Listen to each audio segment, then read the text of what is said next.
श्रीमद् भागवतम स्कंध 10 परम पुरुषार्थ अध्याय 64 राजा नृग का उद्धार।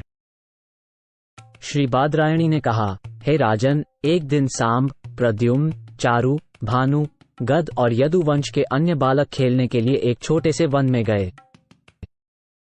लंबे समय तक खेलने के बाद उनकी प्यास लगी। पानी की तलाश करते समय उन्होंने एक सूखे कुएं के अंदर झांका और उन्हें एक अजीबोगरीब जीव दिखा। लड़के इस जीव को देखकर चकित रह गए, जो एक छिपकली थी और एक पर्वत की तरह दिख रही थी। उन्हें इस पर दया आ गई और उन्होंने इसे कुएं से बाहर निकालने के लिए प्रयास करना शुरू कर दिया। उन्होंने उस फांसी हुई छिपकली को चमड़े की पट्टियों और सूत की रस्सियों से पकड़ने का प्रयास किया, परंतु वे उसे बाहर नहीं निकाल पाए। अतः वे भगवान कृष्ण के पास गए और उत्साहित होकर उन्हें उस जीव के बारे में बताया। ब्रह्मांड के पालनकर्ता कमल नेत्र भगवान उस कुएं के पास गए और वहां उसे एक छिपकली दिखाई दी। तत्पश्चात उन्होंने अपने बाएं हाथ से उसे सहजता से बाहर निकाला। यशस्वी भगवान के हाथों के स्पर्श से उस प्राणी ने तुरंत छिपकली के अपने रूप को त्याग दिया और स्वर्ग के वासी का रूप धारण कर लिया। उसका रंग पिघले सोने जैसा सुंदर था और वह अद्भुत गहनों, वस्त्रों और मालाओं से सजाया गया था। भगवान कृष्ण यद्यपि परिस्थिति को समझ गए थे, किंतु सामान्य लोगों को सूचना देने के लिए उन्होंने पूछा, हे महाभाग्यशाली, तुम कौन हो? तुम्हारे इस सुंदर रूप को देखकर मैं सोच रहा हूं कि तुम निश्चित ही किसी महान देवता हो। आपके पिछले कर्मों के कारण ही आपको ये स्थिति प्राप्त हुई है। हे महात्मा, ऐसा लगता है कि आप ऐसे भाग्य के भागी नहीं थे। हम आपके बारे में जानने के लिए उत्सुक हैं, इसलिए यदि आपको लगता है कि यह बताने का सही समय और स्थान है तो कृपया हमें अपने बारे में बताएं। शुकदेव जी कहते हैं कि अनंत रूप वाले कृष्ण के इस प्रकार पूछने पर सूर्य के समान चमकता मुकुट पहने हुए राजा ने माधव को नमन किया और इस प्रकार बोला। राजा नृग ने कहा, मैं राजा नृग हूँ, इक्ष्वाकु का पुत्र।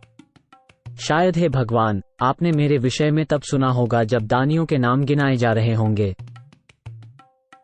हे स्वामी, ऐसा कौन सा ज्ञान हो सकता है जो आपसे छिपा हो?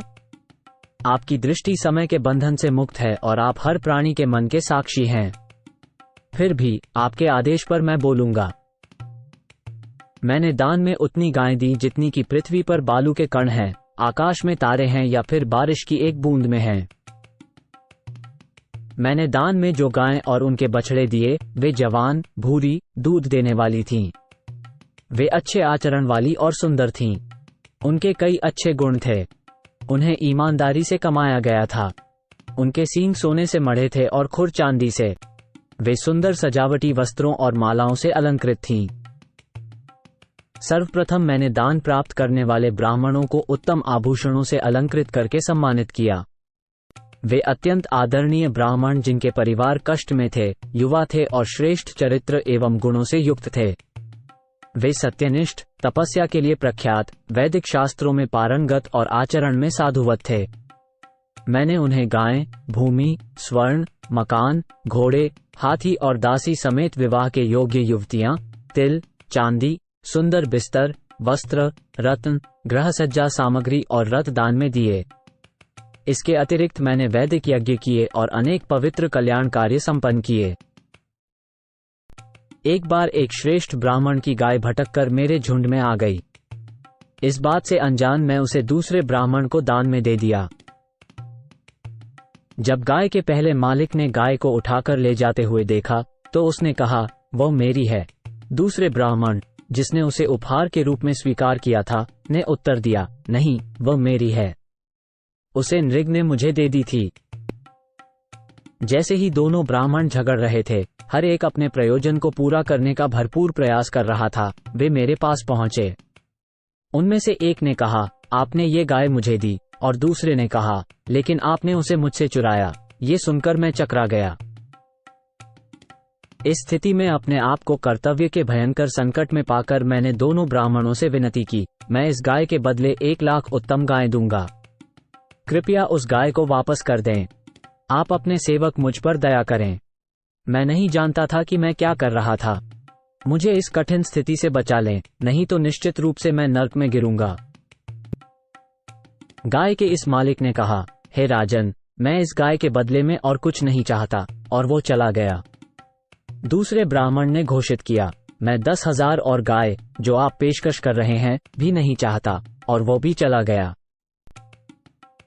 हे देवराज, हे ब्रह्मांड के स्वामी, अवसर का फायदा उठाकर यमराज के दूत मुझे बाद में यमराज के निवास ले गए।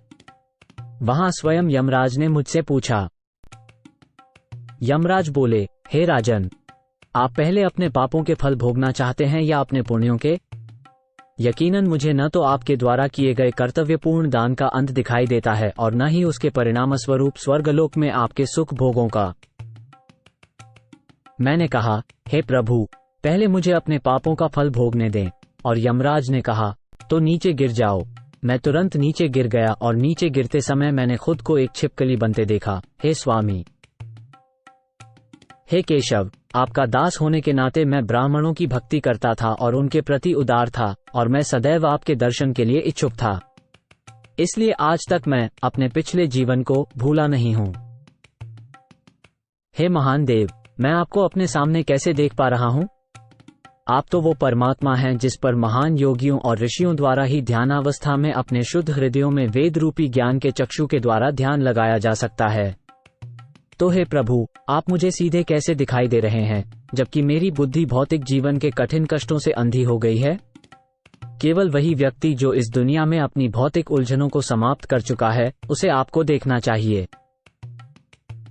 हे देवदेव, जगन्नाथ, गोविंद, पुरुषोत्तम, नारायण, ऋषिकेश, पुण्यश्लोक, अच्युत, अव्यय, हे कृष्ण, कृपया मुझे अब देवलोक के लिए प्रस्थान करने की आज्ञा दें। हे प्रभु, मैं जहां भी रहूं, मेरा मन सदैव आपके चरणों में निवास करे। हे वासुदेव के पुत्र श्री कृष्ण, मैं आपको बारंबार प्रणाम करता हूं। आप सभी प्राणियों के स्रोत हैं, परम सत्य हैं, अनंत शक्तियों के स्वामी हैं और सभी आध्यात्मिक पंथों के स्वामी हैं। इस प्रकार कहकर महाराज नृग ने भगवान कृष्ण की परिक्रमा की और उनके चरणों में अपना मुकुट छुआ। विदाई की अनुमति पाकर वहां उपस्थित लोगों के सामने ही राजा नृग एक अद्भुत स्वर्गीय विमान पर सवार हो गए। तब देव की पुत्र, परिपूर्ण पुरुषोत्तम भगवान श्री कृष्ण, जो ब्राह्मणों के प्रति विशेष रूप से अनुरक्त हैं और जो स्वयं धर्म के सार हैं, अपने निजी संगियों से बोले और इस प्रकार राजाओं को शिक्षा प्रदान की। ब्राह्मण की संपत्ति कितनी भारी होती है, चाहे वो कितनी भी कम क्यों न हो और कोई अग्नि से भी तेजस्वी क्यों न हो। फिर उन राजाओं की क्या स्थिति होगी जो स्वयं को स्वामी मानकर उसका उपभोग करना चाहते हैं।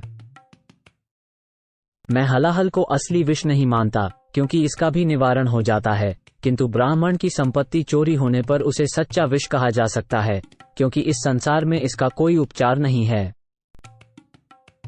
विष केवल उसी को मारता है जो उसे निगलता है और एक सामान्य आग को पानी से बुझाया जा सकता है, लेकिन एक ब्राह्मण की संपत्ति रूपी अरणि से पैदा हुई आग चोर के पूरे परिवार को जड़ से जलाकर नष्ट कर देती है।